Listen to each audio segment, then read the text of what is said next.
전래동화에 재미있는 이야기가 있다. 한 농부가 가난해서 노동을 해야 먹고 살 수 있었을 때는 아주 건강하더니 부자가 되고 나서는 몸도 비대해지고 게을러졌을 뿐 아니라 온갖 원인을 알 수 없는 병에 시달리게 됐다. 부자는 좋다는 보약을 다 구해 먹기도 했고 훌륭한 의사의 치료도 받아보았지만 증세는 조금도 나아지지 않았다. 어느 날 이웃나라의 한 고명한 의사가 그와 같은 증세의 병을 잘 고친다는 말을 듣고 자신의 증세를 자세히 적은 편지를 띄웠다. 부자는 얼마 후 그 의사로부터 다음과 같은 답장을 받았다. 당신 몸속에는 지금 무서운 벌레가 살고 있어.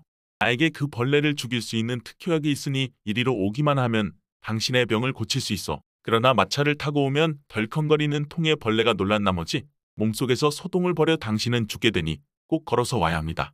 그 부자가 먼 길을 걸어서 의사에게 도착했을 때는 이미 그의 고질병이 다 나아 특별한 약을 먹을 필요가 없었다.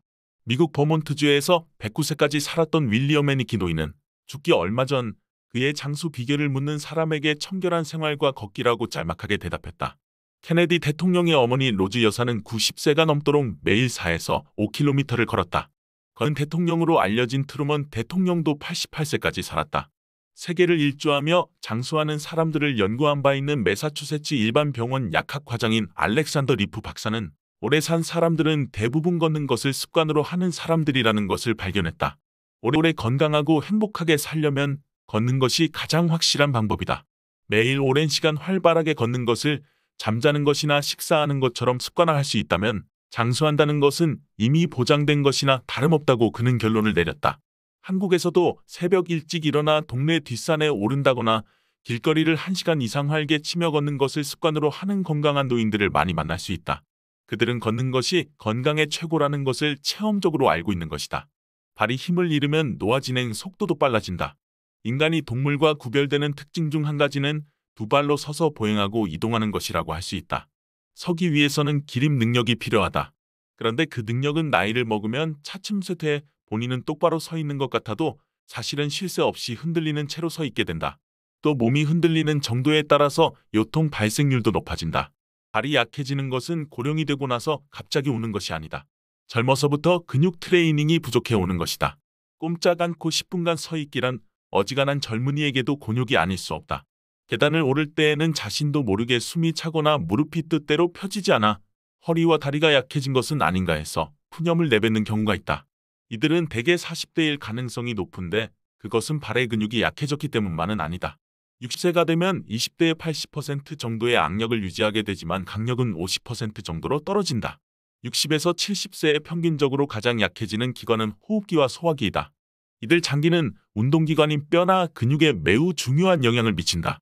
때문에 다리와 허리의 쇠약은 이들 장기에 직접적인 영향이라고 볼 수 있다. 쇠약하기 쉬운 기관은 일찍, 그렇지 않은 기관은 서서히 노화 현상이 오게 된다.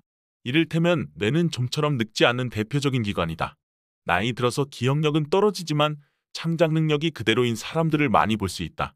고령임에도 현역에서 활동하는 화가나 작가들에게 젊음의 비결을 물으면 특별한 비결은 없지만 날마다 걸어요라는 대답을 많이 들을 수 있다.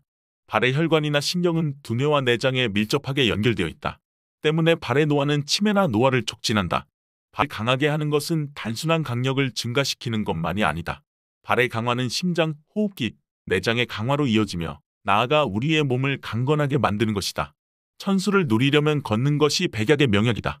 그렇다면 우리는 하루에 얼마나 걷고 있을까? 자동차를 자주 이용하는 많은 사람들은 1분이라고 대답한다. 그러나 가능한 한 걷고자 하는 사람들은 15분이라고 말한다. 두 경우 14분의 차이가 나며 왕복으로는 28분, 칼로리로 계산하면 120kcal의 차이를 나타낸다.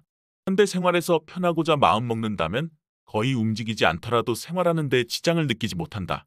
1분의 거리조차 자동차를 타고 나가려고 하는 것이 문제이다. 신체를 많이 움직인다고 생각하는 농민들도 지금은 경운기나 모내는 기계가 있기 때문에 자동차를 운전하는 것과 다를 바 없이 앉아있는 시간이 많다.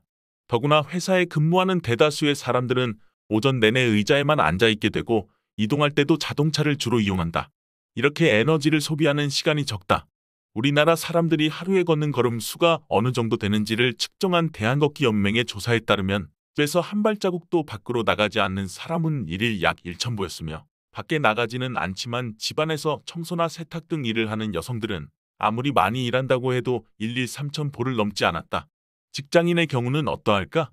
보통 샐러리맨은 일일 5,000보 전후이다. 출퇴근 시간의 경우 지하철이나 버스를 타고 가는 사람은 집에서 버스 정류장까지, 버스에서 전철로 갈아탈 때 역에서 내려 사무실까지 걷는 것을 합하면 5,000보가 조금 넘는다. 하루 8시간의 근무 중 외근 영업을 하는 사람은 8,500보가량 되지만 자가용으로 출퇴근하는 사람은 경우 500보 내외였다. 한편 하루 내내 걸으면 6만 보 정도가 된다. 90분의 축구 경기에서 축구 선수는 1만 3천 보 정도를 걷거나 뛴다. 여가의 하이킹이나 트레킹과 같은 활발한 활동을 한다면 걸음수는 비약적으로 증가할 것이다. 그과 비교해 우리의 일상생활 속 걸음수는 턱없이 부족하다. 캐나다의 운동생리학자 셰퍼드 박사의 심장병에 걸릴 확률에 관한 흥미로운 연구에 의하면 버스 운전사는 차장보다 43%, 우체국 직원은 우편 배달부보다 33%가 심장병에 더 많이 걸렸다고 보고했다. 운동의 중요성을 알고 있는 사람들은 나름 신체를 움직일 수 있는 방법을 생각한다. 막연히 걷는 사람도 있고 돈을 주고 헬스클럽에서 트레이닝을 하는 사람도 있지만 무엇보다 우리는 일상생활 자체에서부터 걸음수를 늘려나가야 한다. 달리기보다 효과적인 운동은 뛰는 것보다 걷는 것이 훨씬 더 노인 건강에 좋다. 걷기 운동에서는 체중 이동이 부드러워 착지할 때 발에 미치는 충격이 체중의 1~2배 정도이지만 조깅의 경우 착지할 때 발이 지면으로부터 체중의 3배 이상의 충격을 받는다. 조깅이 발목, 무릎, 허리의 충격과 통증을 받기 쉬운 반면 걷기 운동은 충격이 적어 누구나 할 수 있다.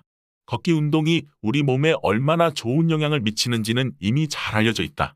호흡 능률이 높아져서 산소 섭취량이 증가하고 다리와 허리의 근력이 증대한다. 또 비만 해소, 고지혈증과 고혈압 개선, 심장 폐 기능 향상, 뼈 밀도 유지, 당뇨병 개선 등의 효과를 경험할 수 있다.